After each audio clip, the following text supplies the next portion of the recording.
اظہر جاوید صاحب، your opinion?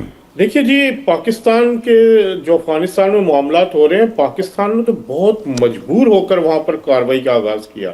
Pakistan تو بڑی دیر سے ان افغان طالبان سو کال رجیم ہے، ان کو میسج دیتا رہا کہ صرف ایک مطالبہ ہے کہ آپ اپنی سرزمین کو دہشت گردی کے خلاف استعمال نہ ہونے دیں، لیکن ان کی طرف سے جو رسپانس تھا وہ بہت زیادہ نیگیٹو تھا۔ آپ دیکھیں جو اسلام آباد میں امام بارگاہ میں معصوم نمازی شہید ہوئے ہیں، کیا ان کا کوئی کسی کے پاس جواب ہے؟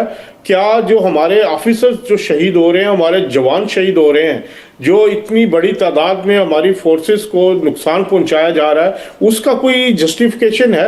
تو اس وقت جو پاکستان کارروائی کر رہا ہے افغانستان کے اندر، وہ ٹارگیٹڈ کارروائی ان دہشت گردی کے اڈوں کے اوپر ہے جہاں پر پاکستان کے اندر حملہ کرنے کے لیے جو دہشت گرد ان کو تیار کیا جا رہا ہے، اور اس میں بھارت جو ہے اس وقت مکمل طور پر کنٹرول کیے ہوئے افغان طالبان کی سو کال رجیم کو، اور ایک پراکسی کے طور پر افغانستان پاکستان کے خلاف بھارت کے لیے استعمال ہو رہا ہے۔ تو ان حالات میں جو ایک کابل کے اندر جو دہشت گردوں کا کیمپ تھا، جہاں پر ڈرون حملے کے لیے ڈرونز بھی بنائے جاتے تھے اور خود کش بمبار بھی وہاں پر بنائے جاتے تھے، اس کے اوپر سے اس کے بعد سے افغانی جو یہ طالبان ہے ان کے اوپر ایک قسم کا لرزہ طاری ہے کہ پاکستان کسی بھی حد تک جانے کے لیے تیار۔ اور اب جو یہ سیز فائر ہوا 3 دن کے لیے، اس میں بھی ہماری جو دوست ممالک ہیں، سعودی عرب ہے، قطر ہے، یہ اور ترکی ہے، ان کی ایک کاوش شامل ہے جو کہ بیک گراؤنڈ میں وہ کرنے کی کوشش کر رہے تھے، اور کچھ اشارے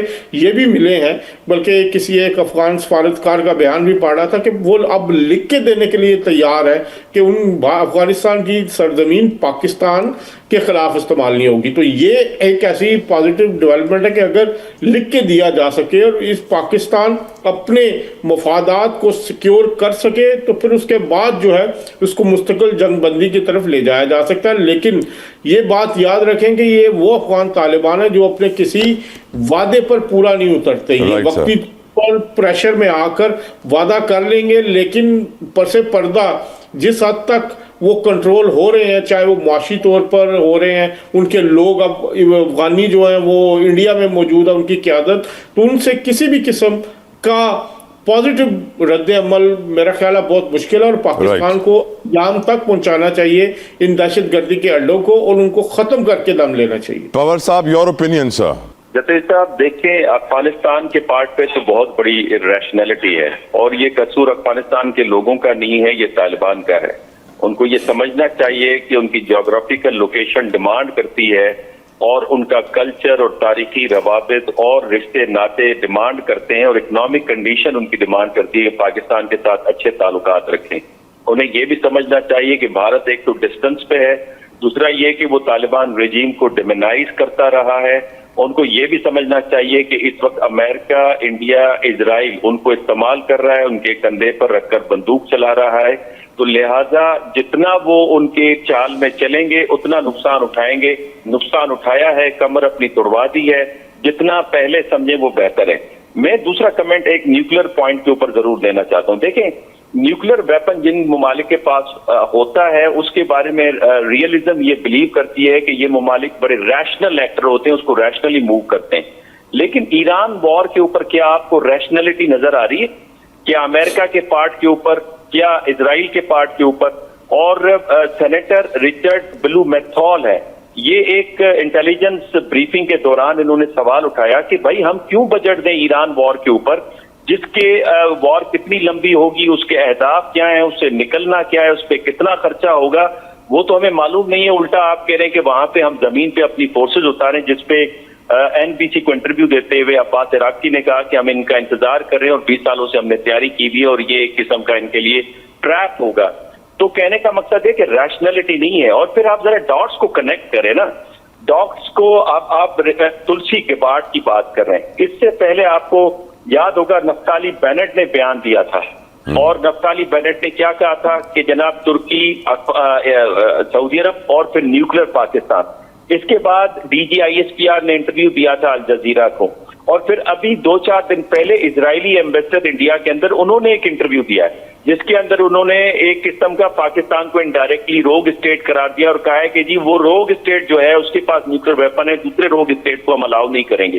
اگر ان سارے ڈاٹس کو آپ کنیکٹ کریں اور پھر آپ تلسی گیبارڈ کی بریفنگ کو کنیکٹ کریں جس کے بارے میں عبداللہ گل صاحب کہہ رہے ہیں کہ انہوں نے اپنی ماں سمیت پہلے ہندو مذہب ایکسیپٹ کیا تھا اور 2 دن پہلے مئی 2025 سے 2 دن پہلے یہ نریندرا مودی سے ملی تھی اور نریندرا مودی صاحب 2 دن پہلے ایران وار سے اس سے نیتنیاہو سے ملاقات کیا تھا. اگر ان سارے ڈاٹس کو کنیکٹ کریں تو یہاں پہ آپ کو اگین ایسکوتھولوجیکل ایکسپلینیشن کی طرف جاتے ہیں, ریلیجیس بلیف کی طرف جاتے ہیں جہاں پہ ایلیمنٹ آف ریشنلٹی آپ کو نظر نہیں آتا. تو we have to be careful. اور مجھے ایک پوائنٹ اب تک ڈائجسٹ, آخری پوائنٹ کہہ رہا ہوں, ایک پوائنٹ مجھے ڈائجسٹ نہیں ہوتا.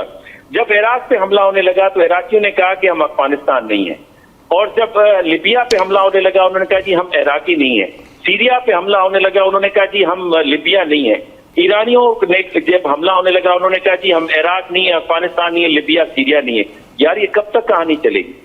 عقل مندی یہ ہوتی ہے کہ جہاں پہ تھریٹ ہے اس کو وہیں پہ روکیں. بالکل سر, پاکستان نے سوویت یونین کو افغانستان میں روکا تھا, میرا خیال انتظار نہیں کرنا چاہیے, دشمن کو وہیں روکنا چاہیے. بات کریں کچھ قبلہ اول کے حوالے سے. ہم جانتے ہیں کہ رمضان المبارک کی آخری بابرکت عشرے کی راتیں بڑی مقدس ہوتی ہیں, ہر کوئی لیلۃ القدر کی تلاش میں عبادتیں کرتا ہے, اور خصوصی طور پہ جو ہمارے غزہ کے رہنے والے ہیں جو کہ اتنا ظلم اور بربریت کا شکار ہیں, وہ ان راتوں میں مسجد اقصیٰ کا رخ کرتے ہیں, وہاں عبادت کرتے ہیں, وہاں تراویح کی نماز ہوتی ہے. لیکن سیڈلی اس رمضان میں مسجد الاقصیٰ قبلہ اول کو مکمل طور پہ بند کر دیا گیا ہے, سیل کر دیا گیا ہے, کوئی وہاں جا کر عبادت نہیں کر سکتا. عبداللہ حمید گل صاحب, سر ہم جانتے ہیں کہ جو سیکرٹری آف وار ہیں ڈونلڈ ٹرمپ کے, وہ تو یہاں تک بھی کہہ چکے ہیں کہ وہ میں کو شہید کر کے وہاں پہ دجال کا ٹیمپل بنانے کا وقت قریب آ گیا ہے. اور اب مسجد اقصیٰ کے اوپر جو ہم نے پابندی دیکھ رہے ہیں, بندشیں دیکھ رہے ہیں, آپ اس کے اوپر کیا تجزیہ دیں گے؟ عبداللہ حمید گل صاحب, کیا ٹارگٹس ہیں جو اچیو کرنا چاہ رہے ہیں وہ لوگ؟ آپ اسی شخص کی بات کر رہے ہیں نا, پیٹ ہیگزٹ کے, جس نے اپنے جسم پہ ٹیٹو بنایا ہے کہ ہاں میں کافر ہوں. جی ہاں, اسی کو جو, ہاں دیکھیں نا, ذرا غور کریں آپ, ان کے ذہنوں کو سمجھیں. یہ 3rd ٹیمپل بنانا چاہتے ہیں. مسجد اقصیٰ کو اللہ معافی دے انہوں نے ویران کر دیا. اس لیے پہلی بات یہ ہے کہ وہ ضرور حملہ کریں گے. انہوں نے 3rd ٹیمپل بنانا ہے اور وہ اس کے اوپر ایران کے اوپر الزام لگائیں گے. ان سے کوئی بعید نہیں ہے کہ وہ مکہ اور مدینہ کے اوپر حملہ کر کے خدا نہ خواستہ وہ کہیں کہ یہ ایران نے حملہ کیا ہے اور ایک جنگ کو طویل دیں. شیطان کھلی طور کے اوپر فلی طور پر سامنے آ کے محو رقص ہے, اور وہ اس ٹائم پہ مسلمان دنیا کو منہ چڑھا رہا ہے. مسلمان دنیا ابھی تک یہ سوچنے پہ بیٹھی بھی ہے امریکہ ہمارا دوست ہے یا نہیں ہے. اب بھی وقت ہے کہ اگر آپ سوچیں, چن کے توڑیں گے. آپ کو یاد ہے میں آپ کے ساتھ تھا, میں نے آپ کو یہ بتایا تھا غزہ کی یہ جنگ 7 اکتوبر 2023 کو میں نے کہا تھا کہ یہ پورے خطے کو لپیٹ میں لے لے گی. آج آپ دیکھیں میری بات صحیح ثابت ہو رہی ہے. میں نے آپ کو کہا تھا کہ یہ معصوم بچے جو اللہ کے پاس جا کے شکایت لگا کے آئے, اور یہ معصوم پریاں جن کو مناب کے اندر شہید کر دیا گیا ایران کے اندر, یہ اللہ کے پاس پہنچ چکے ہیں طلبہ بھائی, اور اللہ تعالیٰ آپ کو ابھی اس بات کی سزا پوری دے گا. اس لیے جو ان کے عزائم ہیں وہ کھل کے سامنے آ گئے ہیں. یہ ہم اینڈ آف ٹائمز کی طرف بڑھ رہے ہیں. عبداللہ بھائی ایک سوال ایڈ کرنا چاہوں گا پلیز. میں یقیناً ہر کسی کی آنکھیں اشکبار ہو گئی آیت اللہ علی خامنہئی کی شہادت کے اوپر. ان کی ویڈیوز دیکھ کر ہر کوئی روزانہ ہی رو رہا ہوتا ہے. اور انہوں نے جب سورہ نصر کی تعریف کی اور میں نے جب اس کی تلاوت سنی اور میں نے اس کی تفسیر پڑھی, تو اس میں اللہ تعالیٰ ذکر کر رہا ہے دین اللہ افواجا, یعنی اللہ کی فوج تیار ہوگی, لوگ جوک در جوک اس میں شامل ہوں گے. میں آپ سے سوال یہ پوچھنا چاہ رہا ہوں, آج اللہ کی فوج کس لیول پہ ہے, کس تیاری پہ موجود ہے؟ کچھ اس پہ روشنی ڈالیے گا حضور. اللہ کا ایک نظام جو پیرلل نظام ہے وہ ہو کے رہے گا, جس کا وعدہ کیا گیا ہے, جس پہ ہمارا یقین کامل ہے. اور یہ آپ کو, مجھے لگتا ہے کہ یہ معاملات اب اس طرف رواں دواں ہیں.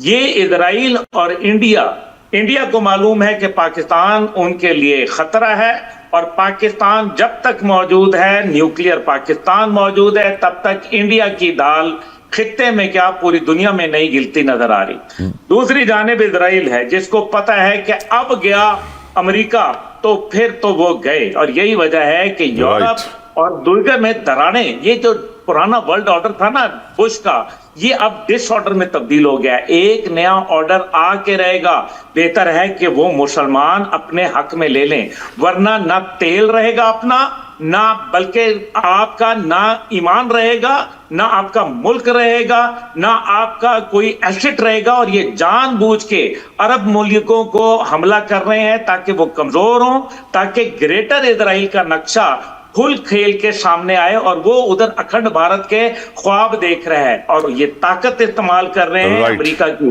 عبداللہ بھائی وقت کم ہے، نہیں تو گفتگو آپ ایسی کرتے ہیں کہ دل نہیں چاہتا کہ آپ کو روکیں۔ میں آپ کا شکریہ ادا کرنا چاہوں گا آپ کی قیمتی وقت کے لیے، اللہ خیر، اور حق کی آواز بلند کرنے کے لیے جزاک اللہ خیر۔ آخر میں دعا، یا اللہ ہمیں اپنی دین کی افواج میں شامل ہونے کی توفیق عطا فرما، ہمیں ہدایت دے کے ہم اپنی دین کو سمجھ سکیں اور راہ حق اور صراط مستقیم اپنا سکیں، آمین۔ اپنا خیال رکھیے گا، انٹل نیکسٹ ٹائم، اللہ حافظ۔